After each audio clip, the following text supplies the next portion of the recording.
अस्सलामुअलैकुम वरहमतुल्लाहि वबरकातुहू। तमाम अहबाब से इल्तिमास है कि अपना कमेंट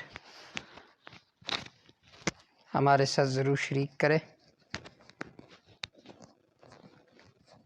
सुमरा मलगरी दी ज़रूर कमेंट ओके।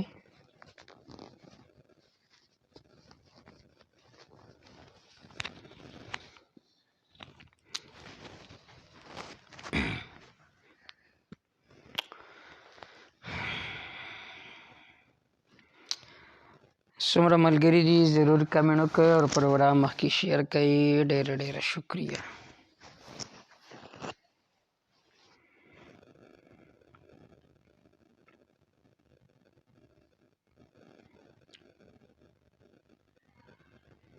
बस तब की सवाई हाँ तिलावत हाँ बोले तिलावत कजा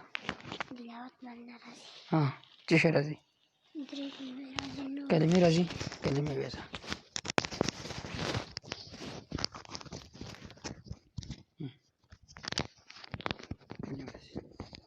أولى كلمات شهادة أشهد أن أول لا كلمات طيبة أولى كلمات طيبة لا إله إلا الله محمد رسول الله.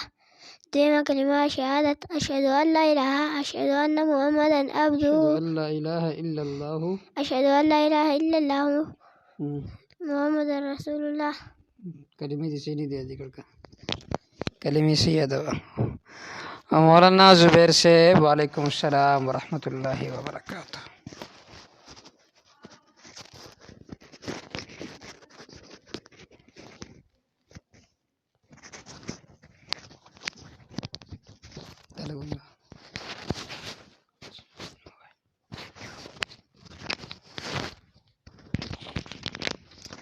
मौलाना जुबैर से जज़ाकुमुल्लाह अहसन अल जज़ा फिद दारैन।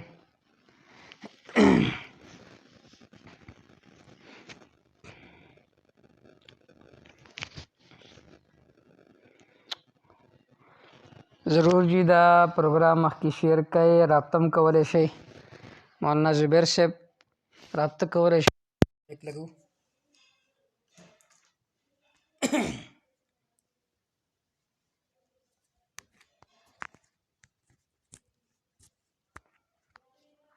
أستوي لطيفة لطيفة الذي ها لا أنت الذي في داشر بالذين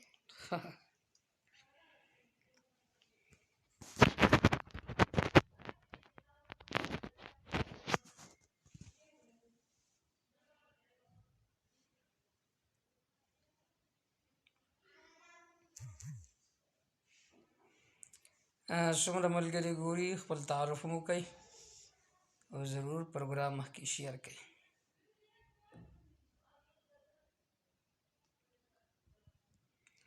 محمد عمر سے ماشاءاللہ ویلی جزاک اللہ احسن الجزاء فی الدارین.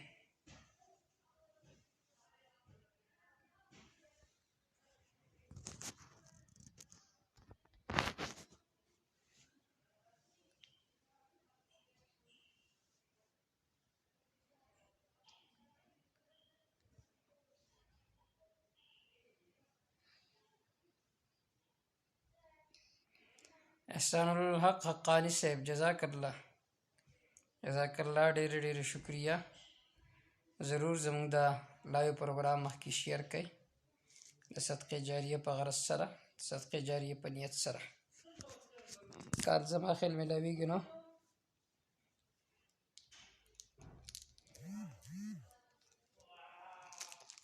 دا نه دی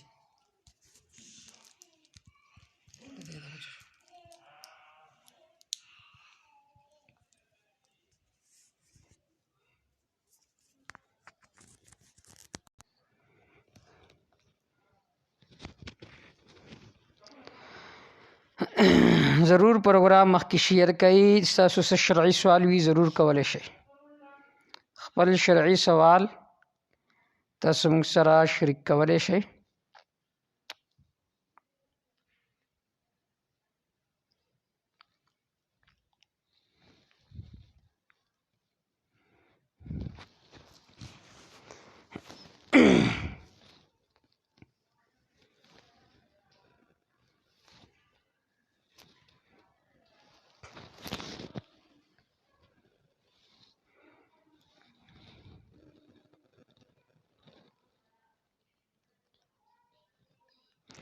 طارق الله صاحب وعلیکم السلام ورحمۃ اللہ وبرکاتہ. سعد الله صاحب جزاک الله احسن الجزاء.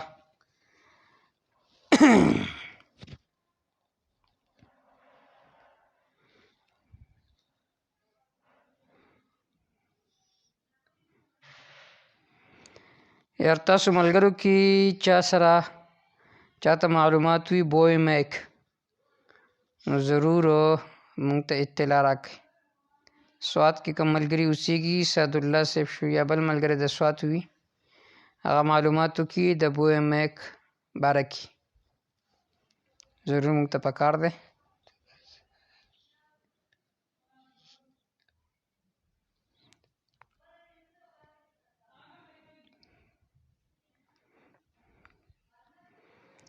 مخکې شیر کړئ دا پروګرام.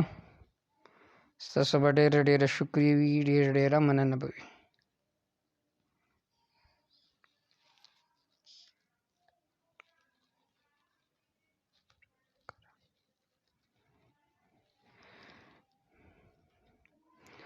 عمر زمان صاحب څه خاص پروګرام خو نشته، بس موږ دا وی چې ملګرو سره لایو راشو ګپ شپ وکړو تعارف وشي نو ډېره ښه وي.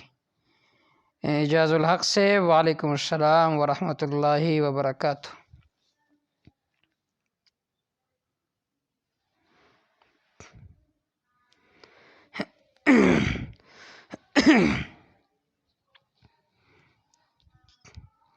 څومره ملګري مونږ ګوري تمام ملګرو ته التماس ته چې ضرور کمنټ وکړي کم از کم خپل تعارف.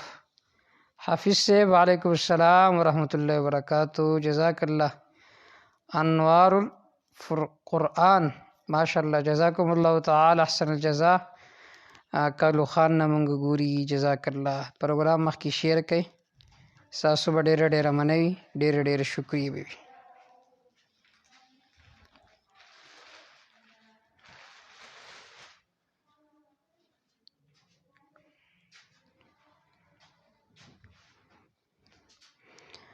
رفیع صاحب ویلي چې په منځ کې درود ابراهیمي ولې خاص کړي دي. ګوره درود ابراهیمي ویل دا په منځ کې سنت دي. نبی کریم صلی الله علیه و آله وسلم په خپل درود ابراهیمي ویل دی او حضرت فرمایلی صلو کما رأیتمونی اصلی، تاسو منځ کوئ وربنکه لکه څرنګه چې تاسو زه لیدلی ما په مانځه کې نو تاسو هم دارنګې منځ کوئ. او په موږ باندې د پیغمبر صلی الله علیه و آله وسلم متابعت لازمي دی. نو د دې وجې نه درود ابراهیم مونږه په مانځه کې وایو. او دویم دا دی چې درود ابراهیمي کې رحمتونه لیږلی کېږي په نبي کریم صلی الله علیه و آله وسلم باندې، په ابراهیم علیه السلام باندې. او نبي کریم صلی الله علیه و آله وسلم د دې امت دپاره محسن دی او د محسن احسان منل پکار دی او د هغه احسان منل دا دي چې هغه باندې دعایه کلمات ووایي. نو د دې وجې نه درود شریف دا په مانځه کې ویلی کېږي.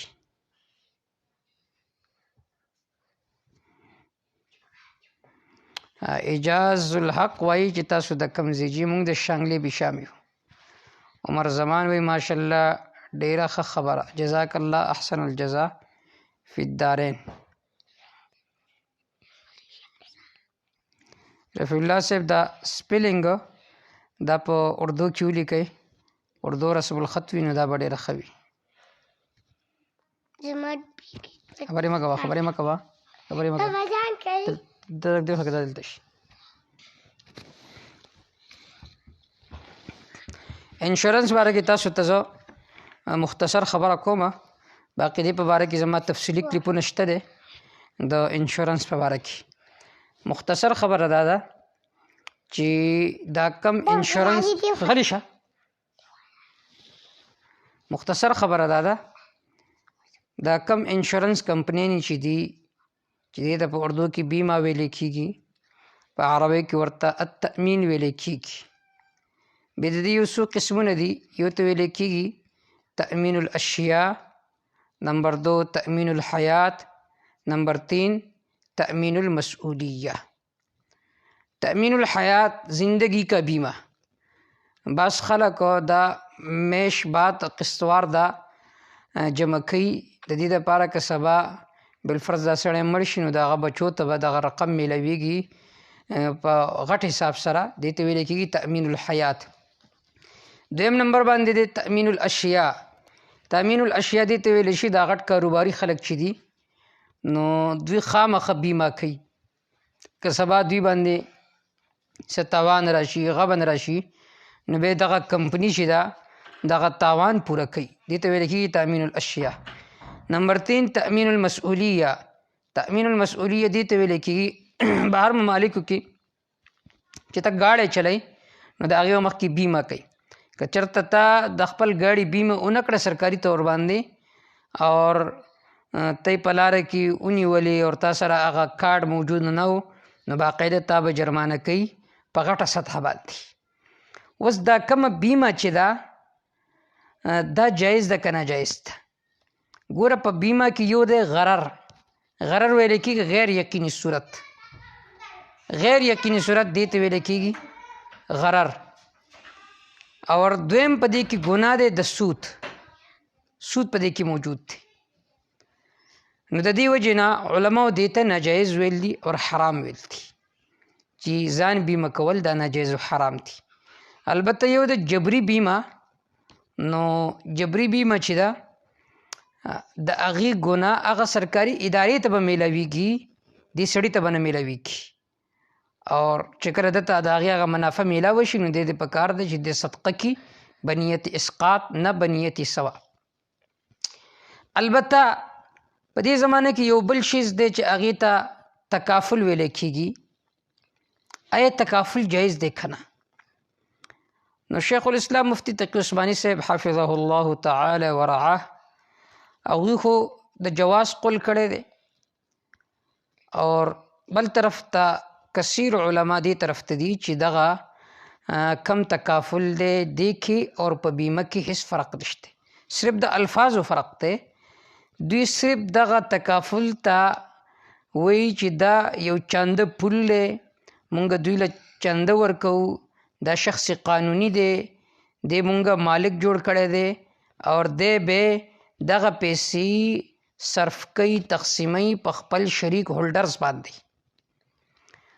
نو لیکن حقیقت دا ده چې صرف د الفاظو هیره پیری ده. کم څیزونه چې په انشورنس کې دي په بیمه کې دي نو هغه شرایط اور هغه شیزونه په دغه تکافل کې هم دي. سټیټ بینک د دوی یو دی، صرف د الفاظو فرق دی. نو د دې وجې نه دویم طرف ته علما دا وایي غرر، سود و ربا دا کم څیزونه کم چې په انشورنس کې موجود دي نو هغه په دې تکافل کې موجود دي، نو ځان د دې نه بچ ساتل پکار دي. ګوره دا بیمه نه ده، بیمه دا تمام بینکونو دپاره یو مجبوري ده چې کله د هغوی دپاره دا مجبوري ده نو خامخه هغوی بیمه پالیسي اپناوي او د هغې نه بغیر د هغوی بینکونه نه چلیږي، نه اسلامي بینکونه چلیږي او نه سودي بینکونه چلیږي. د دې وجې نه هغوی دا پالیسي الي او بیا د هغې د جواز دپاره څه پرتګونه جوړوي. لیکن بهر کیف ځان د دې انشورنس نه بچ ساتل پکار دي، که هغه انشورنس د تکافل په نام باندې، د تأمین په نام باندې او که د بیمه په نام باندې، د دې ټولو څیزونو نه ځان بچ ساتل پکار دي.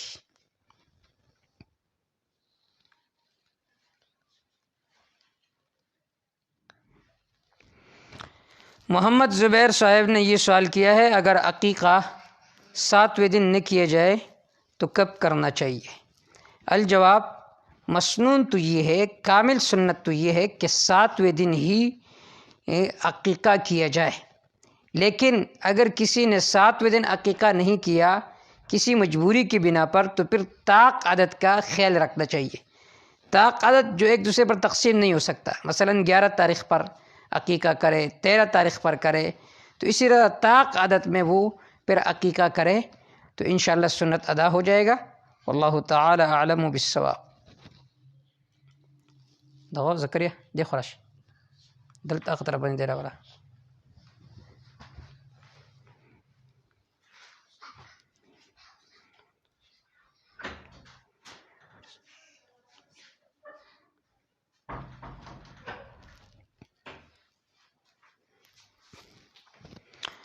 د یو ملګري دا سوال کړل چې امام د ماسخوتن د منځ بی اودس وکي نو بیا په ست طریقه کوي، فرض او ویتر به دواړه راګرځي کنه. ګوره که چرته امامو هغه نه د ماسخوتن منځ قضا شو یا هغه د ماسخوتن منځ وکړو لیکن بې اودس یې وکړو نو د هغې نه بعد هغه به فرض وکړي، د فرضو نه بعد به سنت وکړي او د سنتو نه بعد به ویتر وکړي. والله تعالی اعلم بالصواب. سید محمد سلام کړلی، وعلیکم السلام ورحمت الله وبرکاتہ.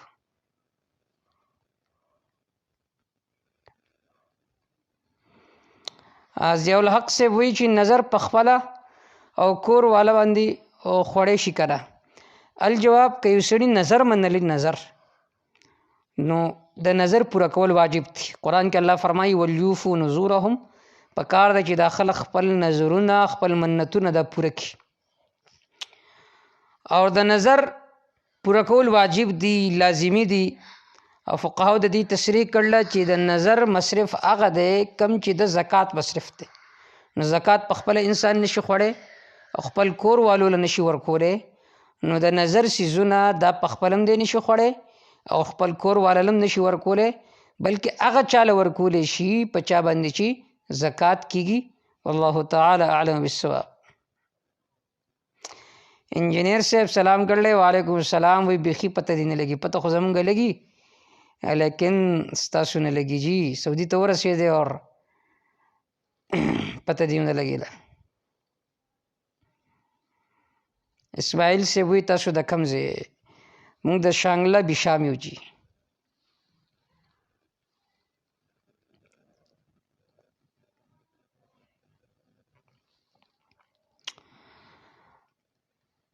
عارفي صاحب وی چې زما د سوال مطلب دا چې نور هم ډېر درودونه دي، دی ولې خاص کړی؟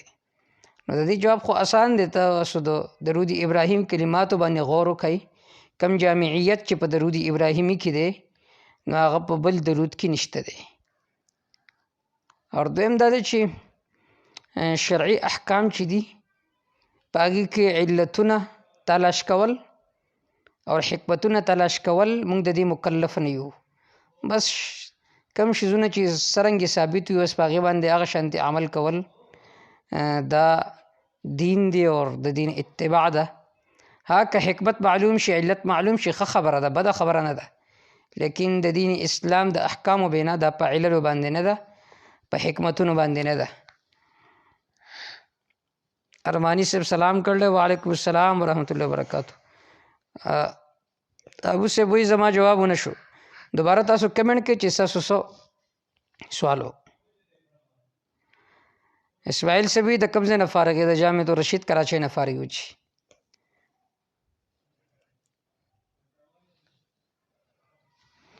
ستاسو د کوم کسانو سوالات نه وي شوي نو زه یې ګورم، کمنټونه ډېر دي د دې وجې نه.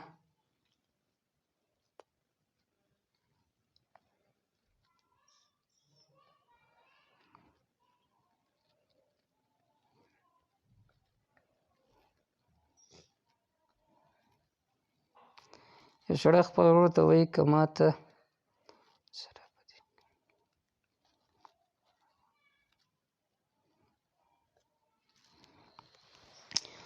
ټیک شو جي. د ابو عمران صاحب دا سوال کړل چې یو سړی خپل ورور ته وایي چې که چېرته ماته ځان سره په دې کار کې شریک کړې نو په ما باندې به ښځه مور وي. نو د دې جواب دا دی چې که چېرته د داسې ووي که چېرته ما ته ځان سره په دې کار کې شریک کړي نو ما باندې به زما ښځه د مور په شانتې وي، د مور په شانتې وي. یعنې څنګه چې په ما باندې زما مور حرامه ده زه هغې ته نه نږدې کېږم، دارنګې ما باندې به زما ښځه زما د مور په شانتې وي. دې ته زهار ویلی کېږي په شرعي اصطلاح کې. اور د زهار په باره کې حکم دا دی چې چا هم داسې قسم وخوړ نو دی به خپل ښځې ته نه نږدې کېږي الا دا چې دی کفاره د زهار ورکړي. اور د زهار کفاره دا په سورة المجادله کې موجود ده. یا به د 60 ورځې روجې نیوي مسلسل، اور یا به مسکینانو ته روټۍ ورکوي یا به غلام آزادوي.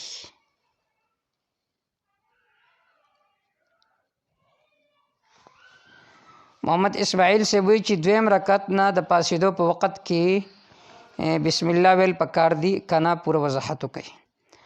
ګوره بسم الله ویل دا ښه خبره ده په اول رکعت کې هم په دویم رکعت کې هم او په څلورم رکعت کې هم. احادیث کې باقاعده د دې تصریح موجود ده. البته په پټه باندې ویل پکار دی، په زور باندې ویل نه دی پکار.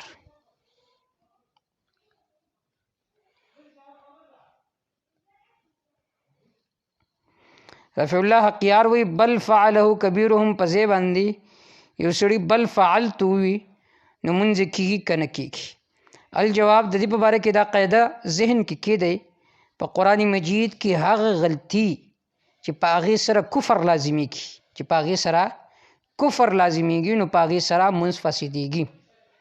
لیکن هغه غلطي چې په هغې سره کفر نه لازمیږي نو بیا په هغې سره مونځ نه فاسدېږي. وس دلته بل فعلو کبیرهم په ځای بل فعلت وي نو په دې سره کفر نه لازمیږي. اگر چې بل فعلو کبیرهم پکار دی ځکه کلام ابراهیم علیه السلام ذکر کړی به طور د استعارې باندې، نو چې فعلت وي نو بیا خو استعاره لاړه ختمه شوه. لیکن په دې سره کفر نه لازمیږي، د دې وجې نه منصحي دی، لیکن احتیاط پکار دی.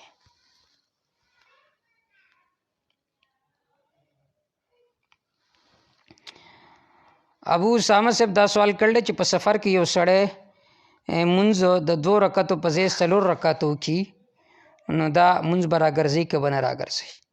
عند امام اعظم ابي حنیفه رحمه الله په حالت د سفر کې پر رخصت باندې عمل کول واجب دي. نو د واجب په باره کې حکم دا دی چې په وخت کې دنده هغه د واجب اعاده لازمي ده. هغه وخت لاړ شي نو به د واجب اعاده لازمي نه ده، مستحب ده. که اعاده وکړي ښه خبره ده، لیکن اعاده واجب نه ده. وخت کې دنده مطلب دا ده چې ماښام مونځ دی هغه ته وکړو واجب دی پکې پرېښود نو په وخت کې دنده نه د هغې اعاده واجب ده. دارنګې د ماسپښین مونځ دی تا 2 رکعت دې ونه کړه بلکې 4 رکعت دې وکړو په حالت د سفر کې وي نو بیا په دې صورت کې د ماسپښین وخت کې څومره وخت پورې موجود وي نو اعاده واجب ده. ها چې وخت لاړ نو بیا اعاده مستحب د واجب نه ده. اور د قصر په باره کې دویم مسلک هغه د امام احمد بن حنبل رحم الله دی. امام احمد بن حنبل رحم الله فرمایي چې قصر چې دی دا رخصت دی، لہذا چې کله دا رخصت دی نو هغه فرمایي که یو سړی په قصر باندې عمل کوي بیا هم ښه خبره ده، خو که په قصر باندې عمل نه کوي پوره مونځ کوي نو بیا هم ټیک ته د په عظیمت باندې عمل وکړو. دا مسلک د امام احمد بن حنبل رحم الله دی.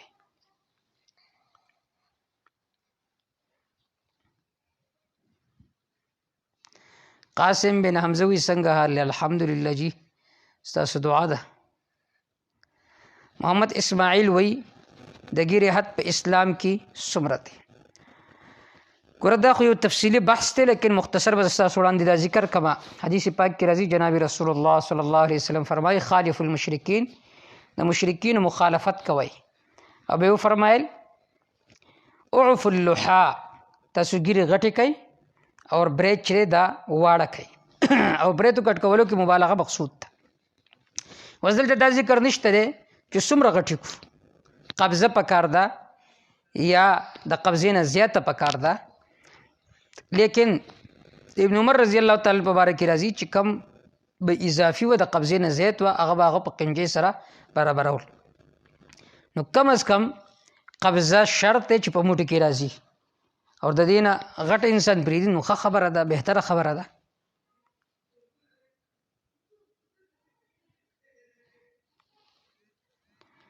افلان سے وی څنګه؟ الحمدلله جی ستاسو دعا ده.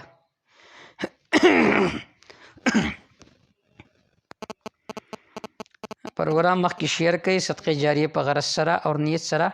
په دې پیج کې الحمدلله زمونږ کلیپونه موجود دي.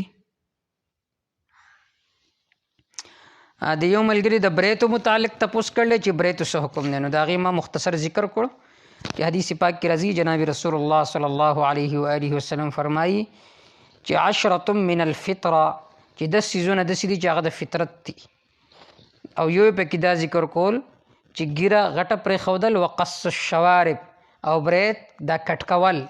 په بریتو کې مبالغه مقصود ده چې څومره ډیر کټ کې نو ښه خبره ده.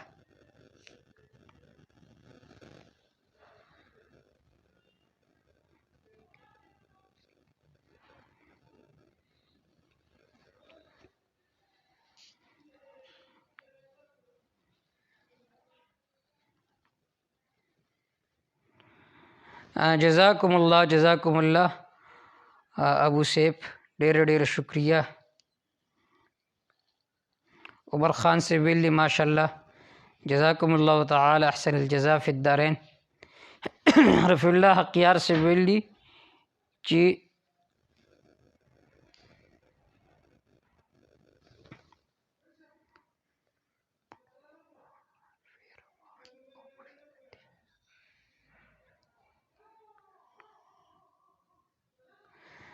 رفیع الله حقیار صاحب تاسو په دې سوال زه پوه نه شوم چې تاسو د څه متعلق سوال کوئ، که اردو کې ولیکئ نو ډېره ښه به وي.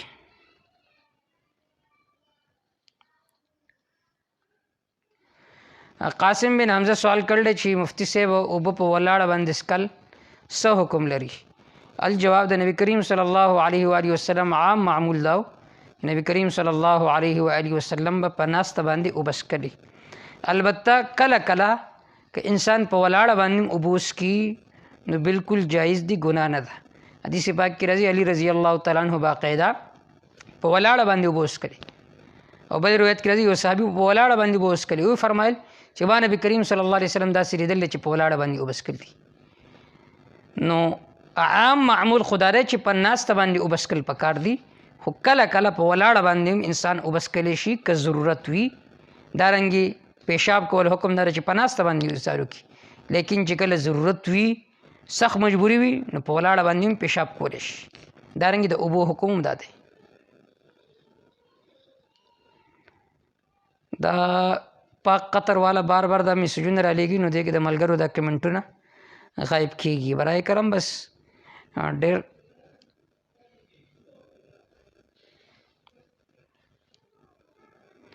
محمد اسماعیل صاحب چې د سهار جمع ولاړ وي سنت کولی شي که نه؟ ګوره دې په باره کې زما تفصیلي کلیپونه موجود دي د اکثر مسایلو په باره کې. د دې په باره کې شرح معانی الاثار کې علامه طحاوي رحمه الله ګڼ اثار ذکر کړي دي. د هغې نه دا ثابت کړي دي چې د سهار سنت دا مؤکد سنت دي. صلوها ولو ترتکم الخیل، حضرت فرمائی تم صبح کی سنن پڑھا کرو اگر چې تمہیں گھوڑے رون ڈالے. دینا معلومیږي دا چې دا څومره مؤکد سنت دي. لیکن آیا چې کله جمع ولاړه وي نو دا سنت کولی شي که نه شي کولی؟ هغوی ډېر اثار ذکر کړي دي. ابن عباس رضی الله تعالی عنه د نورو صحابو چې جمع به ولاړه وه او هغوی به د مونځ اواز اورېدو خو بیا به هم هغوی خپل سنت پوره کولو. لیکن د انصاف خبره دا ده چې د فرضو درجه داسې ده چې هغې ته هېڅ یو شی نشي رسېدی. اور حدیث پاک کې راځي اذا اقیمت الصلاة فلا صلاة الا المکتوبه، چې کله مونځ وردېږي نو بیا هېڅ مونځ نه کېږي سوا د فرض باندې سره.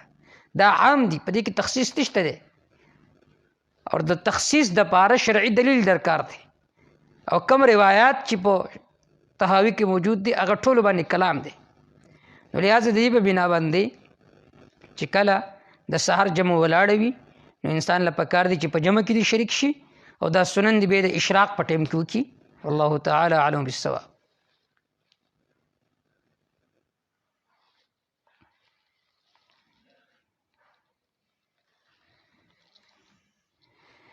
اجاز احمد سے وایي چې داسې لا سوال جواب ورکول د افتا د اصولو موافق دي که نه؟ اجاز صاحب اصل کې خبره دا ده د افتا اصول خدا دي چې باقاعده یو کس به بل ته سوال تپوس چې ته کوي نو باقاعده هغه ته به تحریرا سوال ولیکي، خپل نوم به ولیکي، بیا به مفتي صاحب له لاړ شي، مفتي صاحب هم د 3 ورځو کې د هغې جواب ورکړي. اصل خبره خدا ده. لیکن نن زمانه کې په عوامو کې تساهل راغلی، غفلت راغلی. هغوی د علماو نه په واټساپ تپوس د کوي، په موبایل باندې تپوس د کوي، نو دومره سخت مرحله هغوی چیرې نشي برداشت کولی چې باقاعده سوال به لیکي، بیا به 3-4 ورځې انتظار کوي. نو د هغې نتیجه به دا وي چې د داسې یو جاهل نه تپوس وکړي چې هغه په مسأله باندې نه پوهېږي نو دی هم ګمراه شي هغه کس هم ګرام یو بل هم ګمراه کړي. نو د دې وجې نه واتساپ باندې د سوال جواب ورکول یا لایو سوال جواب ورکول دا چونکې یو ضرورت دی. عامه دنیا په دې موبایل باندې فحاشي عریاني پیلاوي. نو که یو مفتی صاحب لایو سوال او جواب ورکړي نو شرعاً په دې کې څه مضایقه او حرج به نه وي ان شاء الله تعالی. الله د ذات ته امید دی. حنیف الله صاحب سلام کړل. وعلیکم السلام ورحمت الله وبرکاتہ. الحمدلله جی تاسو دعا ده تاسو څنګه صحت ښه دی. د سره سره زمونږ یوټیوب چینل هم دی مفتی عرفان الله سپیچز په نوم باندې ضرور هغه سبسکرایب کې پای کې ډېر مسائل دي اور په دې پیج باندې هم شته دی ډېر مسائل ور ورنګه